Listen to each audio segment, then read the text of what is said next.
द्वापर युग धर्म की रक्षा के लिए महाभारत का युद्ध लड़ा गया था। कुरुक्षेत्र में लड़े जाने के कारण इसे कुरुक्षेत्र का युद्ध भी कहा जाता है। इस युद्ध की सबसे विशेष बात यह थी कि इसमें भगवान श्री कृष्ण स्वयं अर्जुन के सारथी बने थे। यह भयावह युद्ध कुल 18 दिनों तक चला। क्या आप जानते हैं कि इसके 18 दिनों तक चलने के पीछे भी एक खास कारण छुपा हुआ है? आज हम आपको इसी विषय में बताने जा रहे हैं कि महाभारत का युद्ध कुल 18 दिनों तक ही क्यों चला।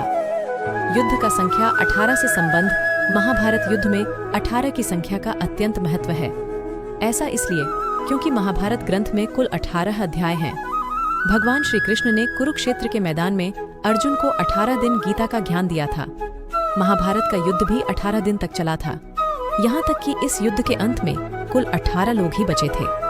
दरअसल महर्षि वेद व्यास ने गणेश जी की मदद से इस ग्रंथ का निर्माण 18 दिनों में ही किया था। ऐसा माना जाता है कि जब इस ग्रंथ का निर्माण हुआ था तब तक महाभारत युद्ध नहीं हुआ था, बल्कि महर्षि ने अपनी दिव्य दृष्टि से इस युद्ध को पहले ही देखकर रचा था और श्री गणेश ने इसे लिखा। इसी कारण महाभारत ग्रंथ के 18 अध्याय 18 दिन में लिखे गए थे, यानी कि एक अध्याय एक दिन में और उसी अध्याय के अंतर्गत होने वाली घटनाएं घटित हुईं। ऐसे में महाभारत का युद्ध 18 अध्याय के अनुसार 18 दिन तक चला। सरल शब्दों में कहें तो ग्रंथ के जिस अध्याय में जो जो घटनाएं हुईं, यह असल में जब युद्ध हुआ था तब भी सब वैसे ही घटित हुआ था और युद्ध 18 दिन तक चला। महाभारत के अंतिम यानी 18वें दिन भीम दुर्योधन की जंघा पर प्रहार करते हैं, जिससे दुर्योधन की मृत्यु को हो जाती है और इस प्रकार दुर्योधन की मृत्यु होने से पांडव विजयी हो जाते हैं। क्या थे युद्ध के कारण? महाभारत युद्ध का मुख्य कारण दुर्योधन का अहंकार था।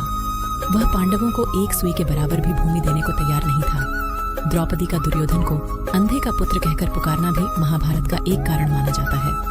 कौरवों और पांडवों का आपस में जुआ खेलकर द्रौपदी को दांव पर लगाना भी महाभारत युद्ध का एक कारण है। इस युद्ध के होने में और भी कई कारण मौजूद हैं, जिनमें से द्रौपदी चीरहरण भी एक मुख्य कारण है। कौरवों की महत्वाकांक्षाएं चरम पर पहुंच गई थीं। वह अकेले ही सारा राजपाट हड़प लेना चाहते थे। राजा धृतराष्ट्र पुत्र मोह में इस कदर डूब गए थे कि उन्हें सही गलत भी नजर नहीं आ रहा था। दोस्तों, ये जानकारी दी गई आप लोग को अच्छा लगा तो हमारे लाइव मोटिवेट यूट्यूब चैनल को लाइक सब्सक्राइब कर दीजिए। जय श्री कृष्णा, राधे राधे। बताएंगे गीता का कितने 100 वीडियोस चाहिए।